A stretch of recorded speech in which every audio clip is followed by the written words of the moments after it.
Avec vous sur Sud Radio pour le 10h midi, nous commentons l'actualité qui est largement dominée évidemment par les manifestations hier de soutien à Adama Traoré. Qu'en pensez-vous? Est-ce que ces manifestations étaient justifiées? Vous pouvez voter sur le Twitter de Sud Radio depuis ce matin. Et puis municipal dernière ligne droite, irez-vous voter? On en parle avec vous, avec Gaspard Ganzer. Bonjour, vous êtes consultant en communication, vous êtes en tête de liste LREM, vous êtes tête de liste, pas en tête de liste, pas encore, mais tête de liste. Joli lapsus dans le 6e arrondissement de Paris. Régis de Castelnau, vous êtes avocat, vous êtes membre de la rédaction de Causeur et votre blog Vue du droit. Oh là là, vous avez une tête sévère aujourd'hui, vous avez l'air en colère. Non, Valérie, je dois avouer, je dormais et j'ai failli oublier. Heureusement, mon téléphone... À cette heure-là Oui, non, mais parce que je me suis recouché. Ça s'appelle redormir, c'est le meilleur. Un redormir, c'est le meilleur. Brice Nkonda, vous êtes conseiller régional UDI d'Île-de-France, bonjour à vous. Et Mathieu Alterman, vous êtes journaliste, vous êtes également auteur, vous avez publié Femme fatale aux éditions Quai des Brunes. Donc je l'ai dit, Adama Traoré, George Floyd, même combat. Est-ce qu'on peut comparer la France et les États-Unis? Est-ce qu'on peut comprendre? Vous avez peut-être écouté Maître Bosselu, à l'instant avocat de deux des trois gendarmes qui ne comprend pas ce que fait la famille Traoré. Commençons peut-être par un tour de table pour voir ce qui a retenu votre attention aux uns et aux autres. Gaspard Ganzer, commençons avec vous. C'est peut-être ce qu'il y a de plus joyeux dans cette matinée. Oui, écoutez, comme beaucoup de Français et beaucoup de Parisiens ou de Franciliens, j'ai profité des terrasses hier en toute modération, bien évidemment, de 8h du matin et le petit café sous la terrasse ensoleillée jusqu'à la fin et l'apéro avec les amis. Et j'ai ressenti quand même une envie de vivre, de profiter de cette provision de vie que nous avions emmagasinée pendant plusieurs semaines. Bon, le virus semblait déjà bien loin, puisque même si les tables étaient quand même espacées, j'ai pas vu grand monde se soucier de la maladie. Je sais pas s'il faut s'inquiéter ou s'en réjouir. Moi, j'ai plutôt envie de m'en réjouir parce que c'est la vie qui reprend ses droits. Oui, c'est. Alors, c'est vrai qu'hier il y avait. Il pleut à partir de demain. Ah oui, c'est voir pendant 10 jours à partir de demain. Donc, on va avoir une autre tête, le déconfinement. Il y avait un tweet qui était assez drôle, qui a beaucoup tourné hier, qui était: si tu n'as pas posté une photo de ton café ou de ton jus d'orange, de ton coca en terrasse, t'as raté ta vie. C'était effectivement beaucoup de photos hier sur Instagram et sur Twitter. Régis de Castelnau, un coup de gueule. Alors, je commence par approuver Gaspard. C'était extraordinaire. Moi, j'étais dans le petit village provençal où je réside actuellement. Les terrasses, il y a des grands espaces comme ça étaient ouverts. Il y avait le bruit, il y avait les conversations. C'était merveilleux, vraiment. On avait tout d'un coup l'impression. Il faisait beau, alors donc on avait l'impression de revivre très exactement. Et c'est là où on voit l'importance de cette sociabilité-là. Tout à fait essentiel. Et c'était alors bon, sur la pandémie, effectivement, plus personne ne considère qu'il y a un risque. C'est impressionnant. Alors c'est contagieux, cette impression-là. Le risque est encore là. Pourtant, le risque est encore là. Pas beaucoup. Donc j'ai l'impression que, alors elle reviendra peut-être l'hiver prochain, mais là j'ai l'impression qu'elle nous a quittés. Alors donc voilà, on va revivre. Alors mon coup de gueule, c'est pas un coup de gueule d'ailleurs, ça me fait plutôt rire. Il se trouve que j'ai accepté la proposition de Michel Onfray d'intervenir dans son média, dans le nouveau média qu'il a décidé de créer, qui s'appelle Front Populaire. Pas moi qui ai choisi le nom. C'est vraiment un projet Michel Onfray. J'ai des accords en pagaille avec lui, mais je trouvais que c'était intéressant. Et avant même que ce soit sorti, avant même que le premier numéro soit dans les kiosques, avant même que le site qui s'ouvrira le même jour, qui sera un site média aussi, ait publié quoi que ce soit, c'est un déferlement, barrage d'artillerie, nazi, fasciste, nazi. Alors ça va, c'est très large. Il y a un certain nombre de vigilants, Jean-François Kahn, Julliard, Geoffrin, Le Monde, etc. Et je trouve que c'est assez drôle parce que moi j'ai écrit un article qui doit sûrement être nazi puisqu'on me le dit. Donc je trouve que ce serait quand même plus intelligent et plus intéressant d'attendre de voir ce qui sera produit, quitte à ce moment-là le démolir. Je veux bien. Moi, je pense que c'est l'attelage qui a interrogé, si vous me permettez cette expression, c'est-à-dire les gens Pourquoi, je suis pas un bon cheval, moi Je ne sais pas, peut-être que vous, mais dans le troupeau, c'est ça qui a été un petit peu mis en cause. Non ? Attendons de voir. Oui, alors moi je suis pas enchanté de voir Chevènement, hein, qui est complètement rallié à Macron. Je suis pas enchanté de voir Philippe de Villiers, avec lequel j'ai strictement aucune accointance politique et depuis toujours. Mais on verra bien. On verra ce que ça donnera. Il y a d'autres gens. Il y a Henri Pénard-Ruiz, qui est un des camarades du parti, hein, avec un P majuscule. Donc on verra. On verra ce que disent les uns et les autres. Ça va être un espace de confrontation. Donc attendons de voir ce que ça a donné. Non, c'est le réflexe pavlovien qui a consisté à le décrédibiliser tout de suite, que je trouve, et puis violemment, hein, que je trouve. Alors peut-être que c'est le tempérament d'Onfray, hein, qui suscite ce genre de réaction. Et le professeur Raoult qui participera aussi et qui évidemment fait beaucoup réagir. Brice Nkonda. Oui, moi je voulais parler de cette interview parce que je fais partie de ceux qui trouvent cette interview très sympathique, voire amusante, parce qu'effectivement, il dit précisément « je suis une élite » et je pense vraiment qu'il est une élite. Du professeur Raoult, il est incontestable qu'il est une élite dans son domaine. Il suffit de voir le CV du bonhomme. Mais je vois mal qui pourrait dire le contraire. Et en fait, c'est une élite pour moi qui est une élite du travail, de l'exigence, de l'effort et pas que du réseau. Donc pour moi, c'est une véritable élite. Et nous sommes d'accord. Il est rare, effectivement, de trouver des gens qui l'assument, tout simplement. Et je trouve aussi que c'est un peu antinomique avec la manière dont on l'a présenté. On l'a présenté comme une figure populiste et qu'en fait, on se rend compte que il se revendique en tant qu'élite. Et je trouve que ce rapport et ce renversement de situation est assez intéressant. Et je dirais aussi que dans une période qui était très trouble, très incertaine, on attend des élites qu'ils se positionnent et qu'ils agissent. Et c'est ce qu'il a fait. Alors on peut être pour, on peut être contre, mais en tout cas, il a donné un cap. Et c'est ce qu'on attend d'une élite. Après, sur la dimension Alors, on peut en parler. Après, sur la dimension de starification, tous les médias se sont focalisés sur lui pendant plusieurs semaines. Donc, effectivement, il est devenu une star. Et je pense qu'en fait, la façon dont il l'a amené peut effectivement amener à penser à beaucoup de gens qui fait preuve de vanité sur la méthode, sur la manière. On peut effectivement en parler, mais en tout cas, sur le fond du propos, je pense qu'il a raison. Et quand il dit qu'il administre l'hydroxychloroquine, il ne dit pas qu'il administre à tout le monde. Il dit qu'il suit un protocole, etc. Donc après, il y a des études avec le Lancet normal qui effectivement fait part du fait que son traitement est inefficace, qu'il est même dangereux. Mais on ne peut pas à la fois dire une élite, il est compétent dans son domaine, et de l'autre côté dire qu'il est complètement has-been et qu'il a raison, qu'il a tort. Pardon, prenez Hélène Carrère d'Encausse, qui est une élite, qui est présidente, qui est à l'Académie française. Si elle me donne son avis sur l'hydrochloroquine, j'en ai strictement rien à faire. Bon, c'est son domaine. Je caricature à dessein, mais dire que c'est une élite et qu'il a raison parce qu'il est une élite, je trouve que c'est un raccourci un peu facile. Il n'a pas raison parce qu'il a pas raison parce qu'il est une élite. Il dit quel est son lieu d'énonciation. C'est quand même très important. C'est un des premiers spécialistes mondiaux. Et on lui a opposé l'étude du Lancet qui a été déchiquetée par toute la communauté scientifique, qui est une imposture, je veux dire. Hein, la direction du journal même a dit, attendez... Mais non. Non, c'est pas du tout vrai. Si, enfin, voyons. Mathieu Alterman. Bon, alors on est reparti sur Raoult. Soyez sérieux. Sur le Lancet, pour revenir, ils ont communiqué, ils se sont trompés dans un des éléments. Mais c'est faux. Les conclusions de l'article restent les mêmes. On ne sait pas les sources. Ceux qui ont traité ça, c'est une call girl qui est l'attachée. Laissez-moi parler un petit peu, je n'ai pas encore parlé.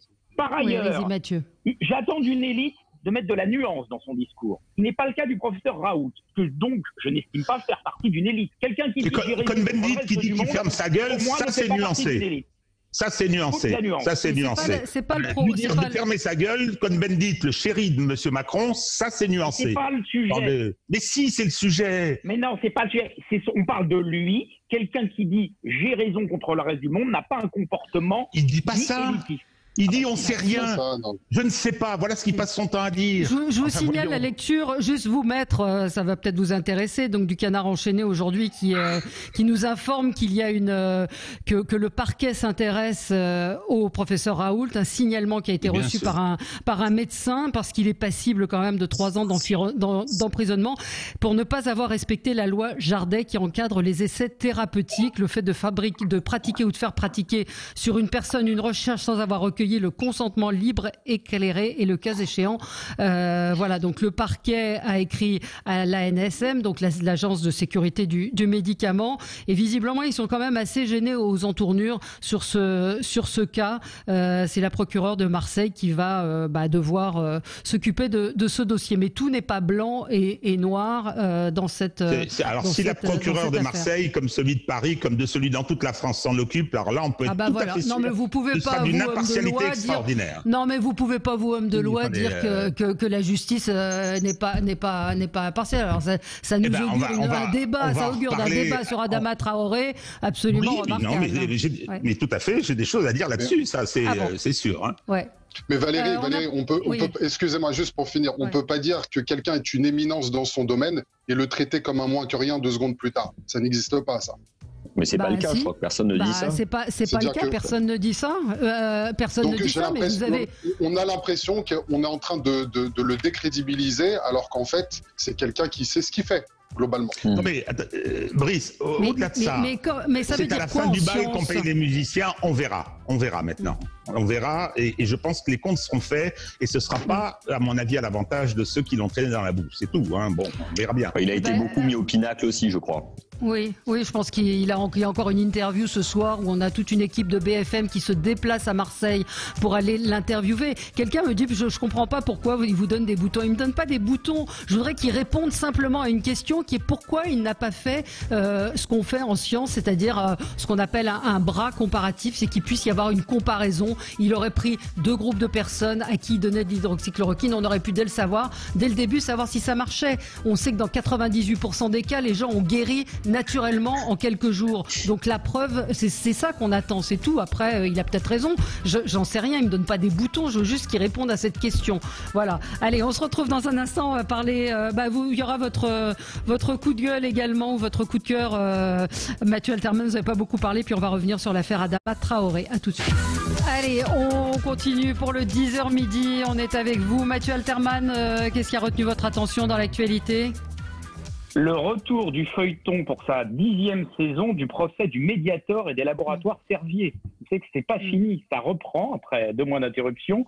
Cette histoire est folle. Il y a quand même une sénatrice UMP, Marie-Thérèse Hermange, qui, visiblement, lors de la demande d'un rapport, vous vous souvenez, sur le Mediator qui avait causé la mort de centaines de personnes, quand même, il y a plus de 10 ans, on lui avait commandé un rapport, elle a utilisé les services d'un médecin qui était payé par le laboratoire Servier. Donc, c'est une affaire où il y a à la fois du délit d'initié, du trafic d'influence. On a retrouvé dans les bureaux de la directrice juridique des laboratoires Servier des documents pour comment réagir face à quelqu'un qui aurait été touché par un décès du Mediator, qui sont des documents en présence uniquement de la police. Ouais. Ils ont trafiqué les lignes intranet de la police. C'est une histoire de folie absolue.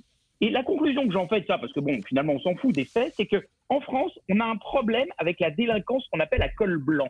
Vous savez, ces affaires-là, comme le sang contaminé, comme ceci, ça dure des années, et au final, il y a des non-lieux. Et je pense on va en parler tout à l'heure, on est en train de parler de l'affaire Adama, je pense que dans ce type d'affaires, on s'en sort nettement mieux que les Américains, mais pour ce qui est de la délinquance à col blanc, on a des leçons à prendre d'eux. Voilà mon avis.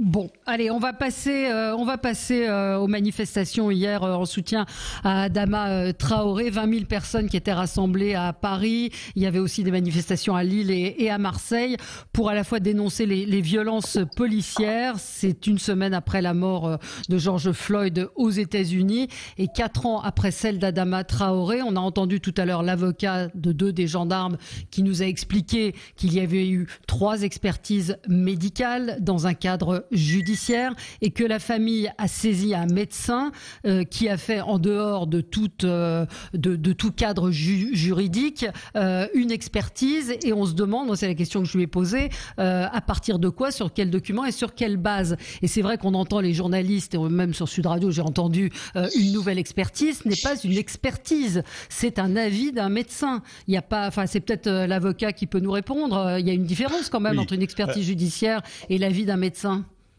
Ben, l'avis du médecin, il n'existe pas. Ça n'a aucun sens. J'ai écouté Bosselu tout à l'heure. Il a entièrement raison.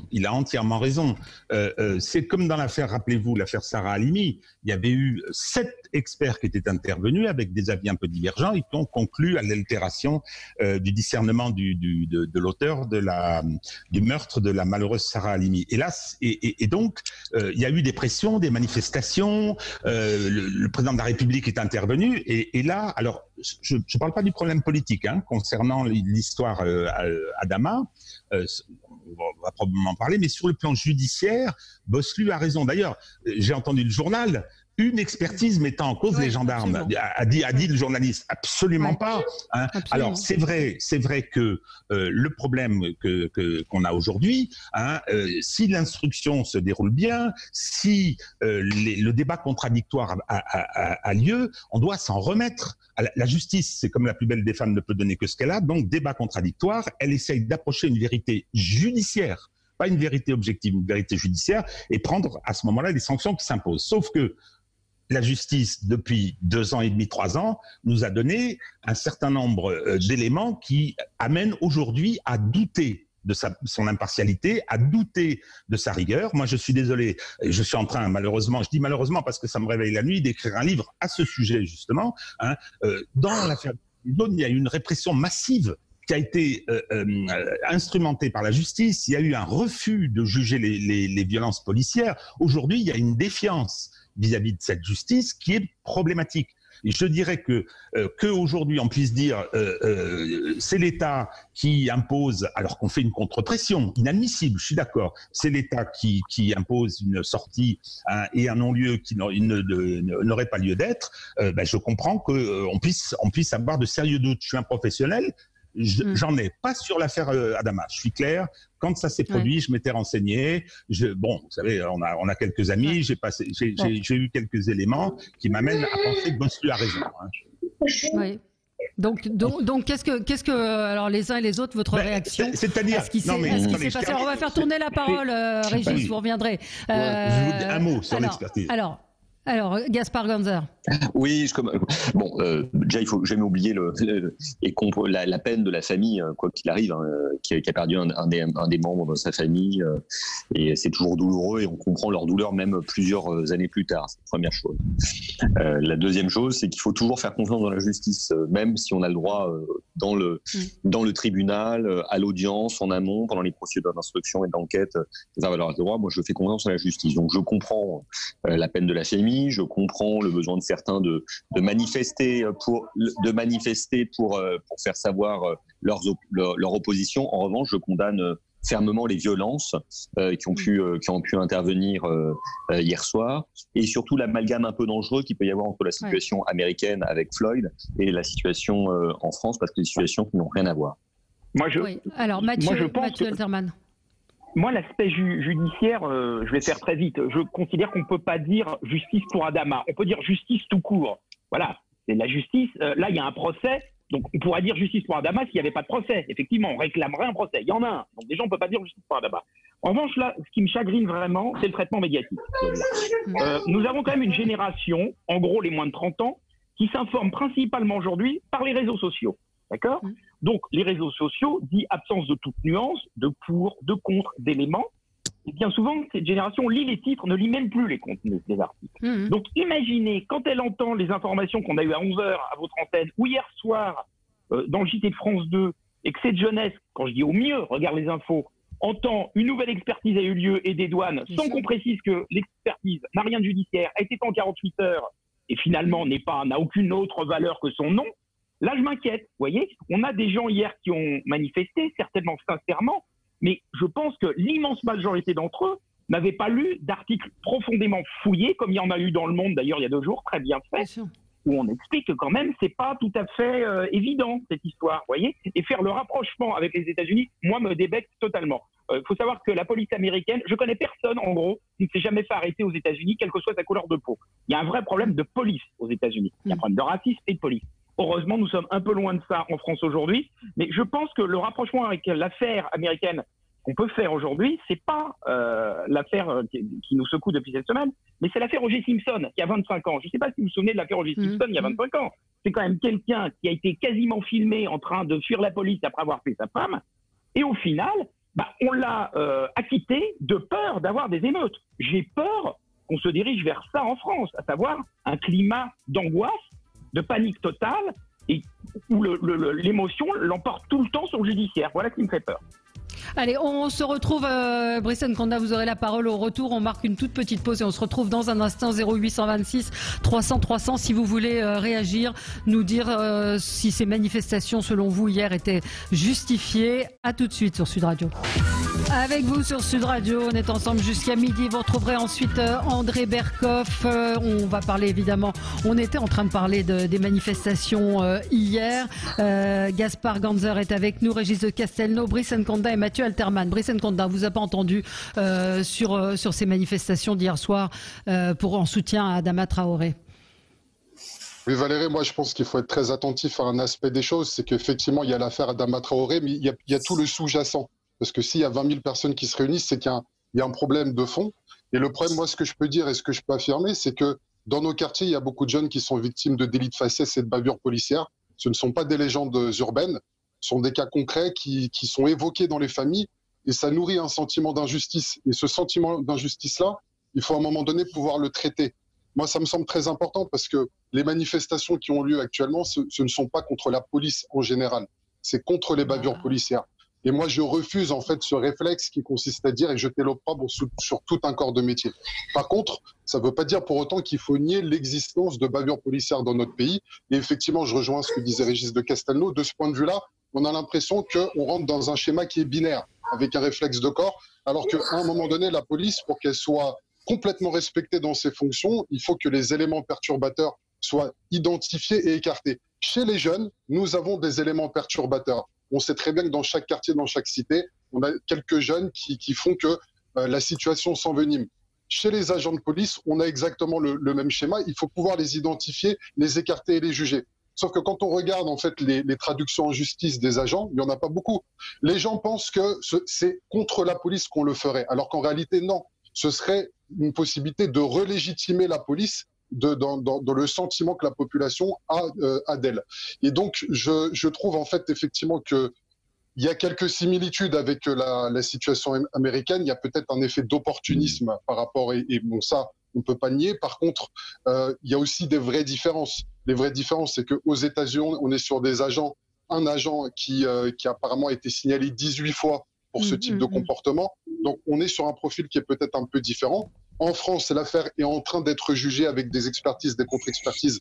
J'ai vu que vous focalisez le débat sur le côté purement judiciaire, mais il ne faut pas oublier l'aspect politique. Et aussi, on a des agents qui sortent de tout un tas de crises.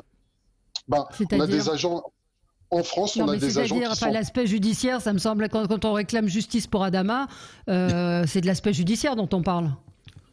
Oui, c'est l'aspect judiciaire. Mais au-delà de l'aspect judiciaire, qu'on ait raison ou pas pour Adama, ce que je veux vous dire, Valérie, c'est qu'il y a une existence de ce problème dans nos quartiers. Autrement, ça n'aurait pas une telle ampleur. Mais vous pouvez pas... Alors, Gaspard Ganzer. Oui, non, mais juste, évidemment, je pense qu'il faut qu'il y ait ce débat à la fois sur le racisme qui existe dans la société française et d'autre part sur les violences policières. Moi, j'avais été extrêmement choqué qu'au mois de juillet dernier, quand il y a un garçon qui s'appelle Cédric Chouviat est mort dans le cadre d'un contrôle d'identité. Son seul crime était de rouler en scooter à côté de la Tour Eiffel. J'avais trouvé qu'il y avait eu assez peu de réactions à l'époque et on avait... Aujourd'hui, on ne sait toujours pas où est-ce qu'on en est sur ce dossier et on va dire des bavures policières. Heureusement, elles sont marginales, mais il y en a dans ce pays. Et je pense qu'à travers ces histoires, il faut qu'on s'en saisisse pour faire un grand débat sur les rapports entre la société et la police, sachant que les policiers eux-mêmes aussi sont victimes parfois et cibles. Donc il faut qu'on l'ait, parce qu'on ne l'a pas eu depuis de nombreuses années, il faut absolument qu'on l'ait. Mais attention, Mathieu Alterman. Évidemment qu'il y a des policiers racistes, comme dans tous les corps de profession, mais enfin, on a la chance d'être dans un des pays où il y a le moins de bavures policières au monde, qui est déjà trop. On est d'accord, il y a toujours trop. Il y a toujours trop, mais on ne peut pas expliquer non plus la violence de certains quartiers envers les policiers uniquement par la violence véhiculée par la police, parce que sinon ils n'attaqueraient pas non plus les pompiers ni les SOS médecins. Vous voyez, il y a un moment, il y a deux choses différentes. Je pense que sur les bavures policières, évidemment, il y en a toujours trop, mais rappelons en permanence qu'il y en a moins ici que dans la plupart des pays dans le monde. Et je pense que vous avez évoqué le délit de faciès, qui est un vrai problème. Les deux sont un vrai problème, mais qui, à mon sens, c'est un truc qui peut être résolu. Je ne sais pas, personnellement, à quoi sert de contrôler tous les jours des gens? Je ne sais pas. Pourquoi? Rien. On contrôle en permanence des gens par rapport, clairement on va le dire, par rapport à la couleur de leur peau, et ça ne sert à rien, si ce n'est qu'à les emmerder, évidemment. Ça n'a aucun intérêt. Vous avez quand même peu de chances de contrôler quelqu'un et de tomber sur un terroriste international, vous voyez. Donc je veux qu'on repense cette politique de contrôle permanent qui ne sert à rien. Voilà. Et je ne crois pas que ce soit seulement un problème de contrôle au faciès, c'est un problème de climat général. Il y a des quartiers qui sont abandonnés, où vous avez d'une part les barbus et d'autre part le trafic de drogue, qui ont créé une espèce de contre-société particulière. Donc la République, qu'est-ce qu'elle peut faire? Donc on envoie la police, il y a la BAC, etc. Donc moi je me disais, il faut bien que la police intervienne. Mais c'est vrai que ça crée un climat très particulier. Et lorsque j'ai vu la BAC qu'on a appelée en soutien des forces de répression du mouvement des Gilets jaunes, on a vu comment ça s'opérait. Je me suis dit, tiens, peut-être effectivement dans les quartiers, c'était difficile et ça doit être relativement insupportable. Alors, je reviens 2 secondes sur le judiciaire, Valérie. C'est qu'il y a vraiment 2 problèmes. La manifestation d'hier posait un problème politique qu'il est nécessaire de prendre à bras-le-corps. Je ne pense pas que la France soit un pays si raciste que ça. Et en tout cas, contrairement à ce que dit Rokhaya Diallo, la France a beaucoup à apprendre des États-Unis en matière de diversité. Je préfère que ce ne soit pas comme ça chez nous. Il n'y a pas de bavure, ou très très peu, 20 par an peut-être de personnes décédées à l'occasion de contrôle ou d'intervention ou d'arrestation. Donc ça n'a strictement rien à voir avec les 3000 par an qu'il y a à peu près aux États-Unis. Alors, sur la justice, c'est effectivement, ce sont un peu 2 questions séparées, la politique et la judiciaire. La judiciaire, il faut que effectivement la machine puisse continuer à fonctionner. Alors j'entendais Gaspard dire je fais confiance à la justice. Bon, c'est un peu ingénu, mon cher Gaspard. L'organisation de la justice. Mais dans ce cas-là, c'est quoi? C'est l'anarchie? On fait quoi si on ne fait pas confiance? J'ai pas d'autre choix en fait. Non, mais je pose la question très naïvement. Qu'est-ce qu'on fait si on ne fait pas confiance à la justice? J'y réponds très naïvement. Rapidement, parce qu'il faut qu'on avance. Oui, promis. Pourquoi je dis qu'il ne faut pas lui faire confiance? Parce que la justice, l'organisation repose sur le principe de défiance.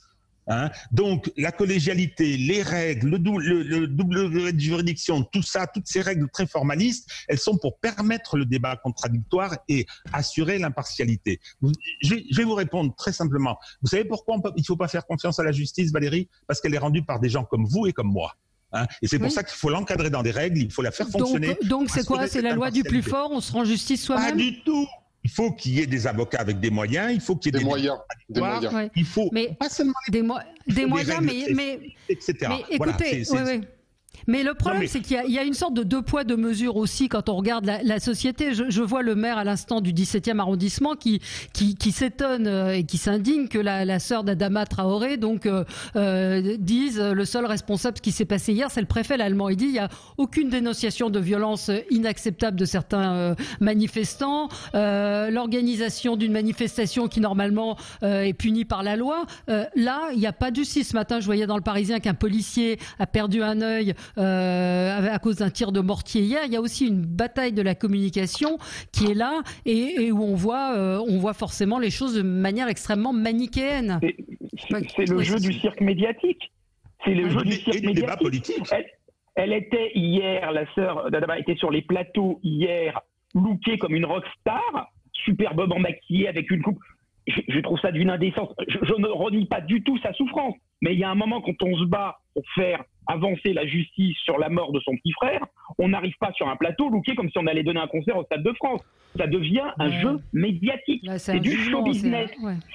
Ce côté show business, on a mis un vernis show business d'ailleurs. Il y avait plein de stars de la chanson hier dans la manifestation, tout ça. Dessert totalement cette affaire. C'est pas bien. Faut avoir un peu de mesure et de décence.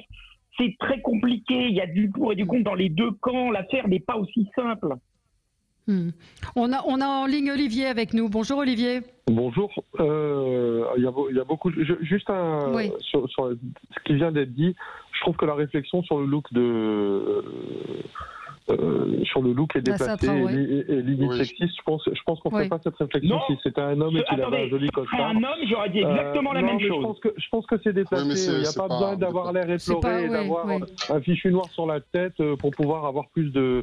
Ce qui est important, c'est ce qu'elle dit. Le juste milieu entre arriver looké comme une rockstar et éploré... Mais c'est pas le sujet. C'est pas le sujet. C'est vraiment pas le sujet. C'est votre appréciation. Mais peu importe, c'est un détail parce que je trouvais que c'était dommage. Ça enlevait un petit peu de...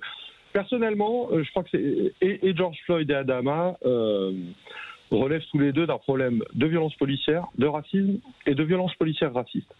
Alors chacun. Qu'est-ce que vous en savez? Enfin, je veux dire, je vous pose la question encore une fois. Qu'est-ce que vous en savez? Vous avez fait le procès? Vous avez accès au dossier?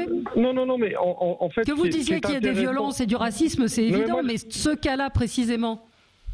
Oh bah, écoutez, ce cas-là, vous parlez duquel, là, d'Adama ou de George Floyd? Non, je parlais d'Adama Traoré. Vous parlez de qui? Moi, je parlais des deux, puisque c'était un peu l'idée de faire la comparaison sur les États-Unis. Moi, je pense que on a un problème de... Si on nie le problème de racisme et de violence policière qui est associé en France, je pense qu'on ne fera pas avancer la police républicaine. Je crois qu'il faut être très vigilant là-dessus, et je pense que c'est compliqué pour les gens qui ne vivent pas le racisme au quotidien, même de mesurer ce que ça peut vouloir dire. Je vais vous dire, j'ai la chance, moi, d'être algéro-limousin, d'avoir deux cultures. Je m'appelle Olivier et Khaled. Vous voyez, j'ai cette chance-là. Sauf que Khaled, en France, il n'a jamais trouvé de travail. C'est toujours Olivier qui en a trouvé. Donc on a une réalité avec laquelle on vit et qui est déjà compliquée et que vous ressentirez pas forcément. Donc moi, j'interpelle là-dessus. Il y a eu 26 morts depuis mai 2017, tous arabes, des jeunes arabes et des jeunes noirs. Il y a à un moment donné une violence. On utilise des armes dans la police française qui ne sont utilisées nulle part en Europe. On a des gens mutilés, on a des gens qui sont... À un moment donné, il y a une violence, elle existe. Hier, ils ont balancé les grenades alors que c'était pacifique, que la manif soit interdite ou pas, c'est une autre histoire. Mais sur 20 000 personnes, balancer des grenades en haut du haut... Honnêtement, je suis pas sûr qu'à un moment donné, le préfet Lalban n'ait pas sa part de responsabilité ou de recherche d'incidents pour pouvoir à un moment donné justifier encore une fois cette violence-là. Non, la police républicaine... Ils avaient surtout envie que ça dégénère hier, hein, Gaspard Ganzer. La police, elle est en roue libre. Non, mais la police, elle est en roue libre, c'est-à-dire... Mais attendez, juste que notre auditeur termine. Malheureusement, on est arrivé à un cas de paroxysme, là, depuis notamment les Gilets jaunes. La police, elle a fini par tenir le gouvernement parce qu'il tenait que par sa police. À un moment donné, ça a vacillé sévère. Et la vérité, c'est que c'est très compliqué d'avoir un contrôle sur la police et ça entache toute cette police républicaine dont peut être fier. Moi, je rappelle quand même, je suis un peu historien, je rappelle qu'à l'origine, c'est la Révolution française et la garde nationale. Et que l'esprit citoyen de la police républicaine, ce n'est pas ça. Et les citoyens, qu'ils soient noirs, qu'ils soient arabes, ils doivent se sentir citoyens. Mais est-ce qu'on peut jeter l'opprobre sur l'ensemble de la police? Non. Ce que vous êtes en train de faire, en disant que la police aujourd'hui n'est pas républicaine. C'est la responsabilité du gouvernement. Moi, je ne jette pas l'opprobre sur la police parce qu'ils subissent pour la majorité, d'une part, le fait que le gouvernement est laxiste, d'autre part, les agissements qui sont, à mon avis, même si on sait qu'il y a une montée de l'extrême droite assez impressionnante dans la police, ça reste minoritaire par rapport, à mon avis, à l'ensemble de la police. Sauf qu'il y a plein de policiers qui se tirent des balles dans la tête, il y a plein de policiers qui craquent, qui n'en peuvent plus, qui n'ont pas le droit de dénoncer ce genre de choses parce que c'est l'omerta. Moi, sur les bavures, un dernier mot, parce que ça m'a fait bondir aussi, il y a moins de bavures. Non mais sérieusement, il y a une impunité en France aujourd'hui qui ne permet pas de dire qu'il y a moins de bavures. Parce qu'il y a des classements scientifiques. Non, mais ces chiffres, ils sont bidonnés. Mais c'est pas le qu'il y a moins de bavures en France que dans... Écoutez, c'est pas parce que vous l'affirmez qu'il y a moins de bavures. C'est des chiffres. Moi, je suis désolé. Je vois les classements sensibles de l'IGPN. Vous connaissez bien les États-Unis? Oui, je connais un petit peu les États-Unis. À mon avis, c'est encore autre chose. Une seconde, faire la comparaison entre la police américaine et la police française. Vous connaissez bien les États-Unis. Mais les États-Unis, c'est un pays où on porte des armes. Ça peut pas être la même. On peut pas faire cette comparaison comme ça. Il s'agit pas de ça. Ils portent des armes. Ils ont un autre fonctionnement. Les policiers français aussi. Les policiers français aussi ont des armes. Non, mais les délinquants sont armés. Je pense que c'est ce que veux dire. Les délinquants sont armés. Ah oui, d'accord, oui, j'ai compris. Je croyais que vous parliez de la police, d'accord. Oui, je croyais que vous parliez de la police. Non. Et par contre, la police française, concrètement, le LBD, les grenades de désencerclement, excusez-moi, mais on est arrivé à un niveau de violence qui fait... Moi, je pense qu'il faut faire très attention encore une fois, à être dans le déni par rapport à ce qui se passe. Je sais que le gouvernement il a peur de la contagion que ça pourrait faire, mais je crois qu'il y a un tout. Il y a une violence qui est exercée depuis longtemps. Là, c'est des détonateurs. Et Floyd et Adama, c'est des détonateurs. Voilà. En fait, allez, je suis obligé de vous interrompre, Olivier. Merci de votre appel en tout cas. Et puis on va le commenter dans un instant. Restez avec nous sur Sud Radio. Avec vous sur Sud Radio jusqu'à midi. Nous revenons donc peut-être sur ce que disait l'auditeur. Juste une réaction Twitter sur Facebook. Je m'appelle Yamina, mon seul prénom, franco-algérienne. Et Yamina a bien trouvé un travail, comme d'ailleurs ses frères Hamid, Hossein et Djeloul. Il faut arrêter la généralisation et la victimisation permanente. Voilà, beaucoup de messages également. Faut pas nier non plus. Faut pas nier non plus. Absolument. Mais il y a beaucoup de messages qui racontent qu'effectivement, il y a eu qu'il y a du racisme très clairement pour certains. Alors, qui veut reprendre la parole? Mathieu. Non, il y a du racisme à l'embauche et dans l'immobilier, bien entendu. Évidemment, pour trouver un appartement, ça dépend du prénom que vous avez. Et c'est, moi, je rejoins ça. Il faut arriver pour l'emploi au CV anonyme, évidemment. Mais ça produit des effets inverses. On va pas faire le débat. Excusez-moi. Pas le débat sur le CV anonyme. Quelque chose. Non, mais il y a un fléau dans ce pays qui est le racisme, mais aussi l'antisémitisme, toutes les formes de discrimination. On n'en parle jamais assez. Moi, je m'étais réjoui, comme beaucoup, que l'année dernière, on ait pu mettre sur le devant de la scène médiatique la question de la misogynie, des discriminations envers les femmes. Mais on pourrait aussi beaucoup plus parler des discriminations dont sont victimes toutes les autres personnes, les personnes de couleur noire, en particulier. Oui, voilà, les personnes handicapées, et sans relativiser aucune des souffrances ni aucune des discriminations.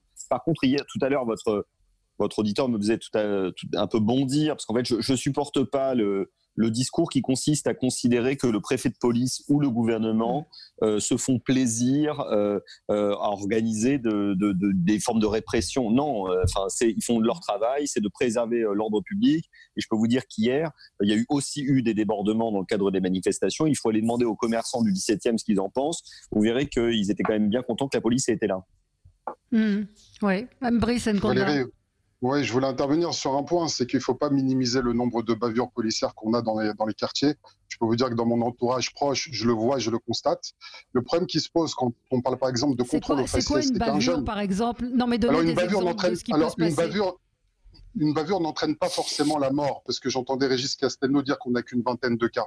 Effectivement, on en a moins qu'aux États-Unis. Mais une bavure, c'est dans la vie de tous les jours. Quand on se fait interpeller de manière un peu vigoureuse alors qu'on n'a rien fait, quand on se fait contrôler plusieurs fois dans la même journée, on a des jeunes qui se font contrôler plus de 5 fois dans la même journée. Pourquoi? Parce qu'ils ont fait 16 morts au Arabes. Non, mais c'est du harcèlement, c'est insupportable. Oui, non, mais il y a des bavures. Dans les quartiers, moi je vous le dis, il y a des bavures. Il y a des agents qui outrepassent leurs droits. Ils travaillent dans un cadre qui est très compliqué. Très souvent, ils sont les derniers maillons de la chaîne. Ils sont fatigués. Les médiateurs ne sont pas forcément suffisamment présents. Les opportunités d'insertion ne sont pas présentes. Quand on parle du CV anonyme, c'est une petite goutte parmi tout un maillage de choses qu'il faut mettre en place et qui ne sont pas bien présentes dans les quartiers. Donc, dans les quartiers, on a des bavures. Et si vous avez 20 000 personnes qui se réunissent sur un simple appel, c'est qu'il y a un vrai problème.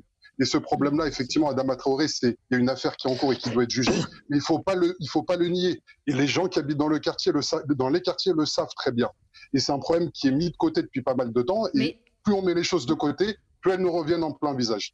Mais vous avez un discours assez manichéen, c'est-à-dire qu'il y a la police méchante d'un côté et les gentils des quartiers. Alors vous m'avez pas bien écouté, Valérie. Là-dessus, j'ai été très clair. Je vous provoque un petit peu. J'étais très clair.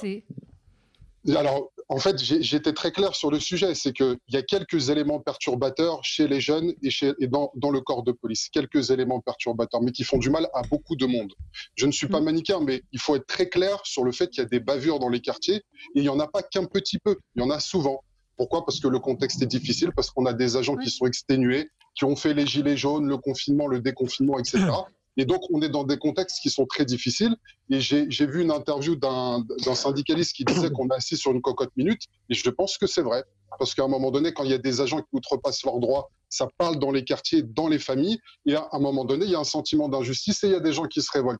Donc, il faut prendre cette question-là vraiment à bras-le-corps et être très sérieux sur le sujet. Parce qu'autrement, vous verrez qu'il y aura des débordements et ça ne s'arrêtera pas. Alors, sur la protestation d'hier, elle est interdite, mais tant qu'elle est pacifique, c'est la bonne manière de protester, comme on le voit aussi aux États-Unis. Par contre, on voit que souvent, en fin de... Vous trouvez que c'est pacifique aux États-Unis ? Il y a une manière de protester qui est pacifique, aussi.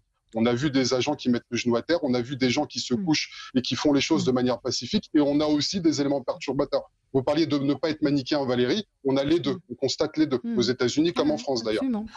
Je pense que Brice a raison, Valérie. Il faut découpler l'affaire Adama judiciaire, ce qui s'est passé, etc.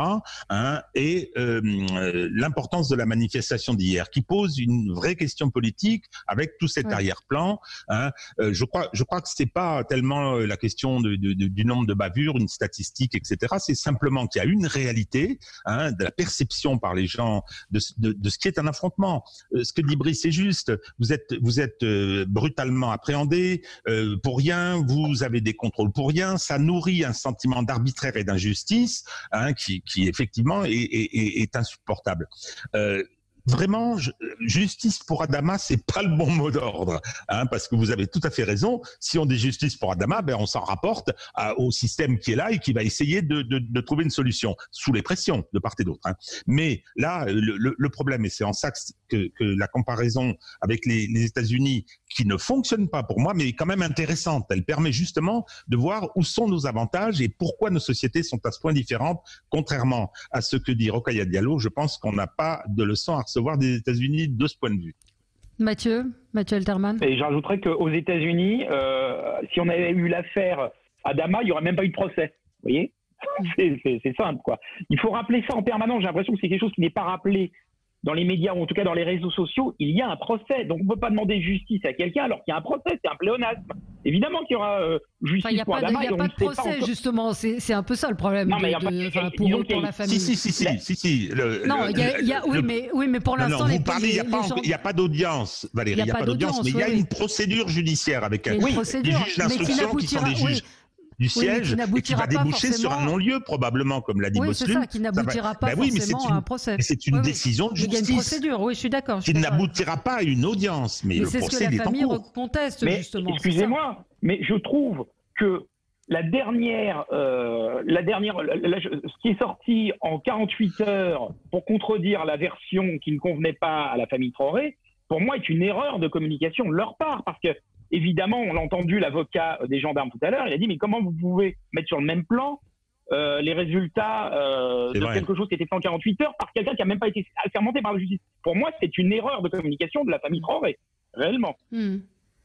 Après, j'aimerais ajouter un point, c'est qu'en fait, il y a un sentiment, et je parle bien d'un sentiment, que quand on a des bavures policières qui sont en train d'être traitées par la justice, qui est un réflexe de corps. C'est-à-dire qu'on a tous les syndicats, le corps policier, le corps des pompiers, le corps qui se met en route et qui au final est une machine contre laquelle on ne peut pas lutter.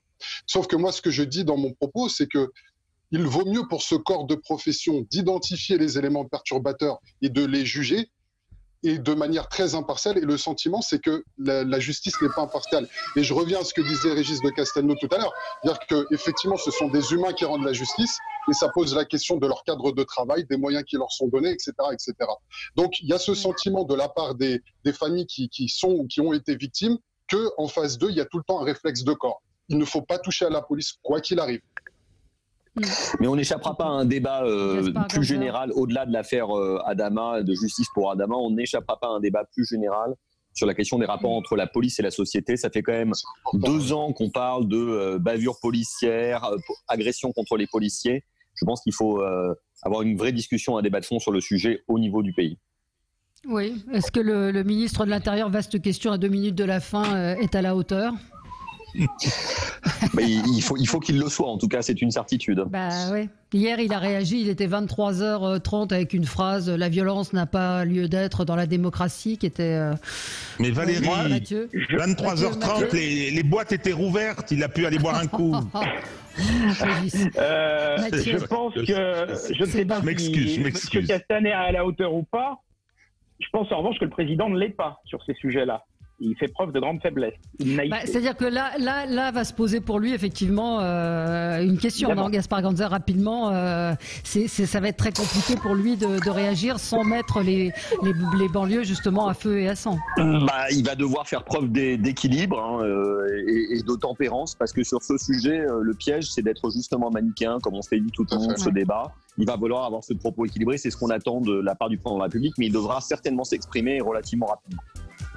Voilà, ce sera le mot de la fin. Merci à tous les quatre. Merci à vous, auditeurs de Sud Radio. Dans quelques instants, vous allez retrouver André Berkoff. Nous, on se retrouve demain pour d'autres débats. Très bonne journée.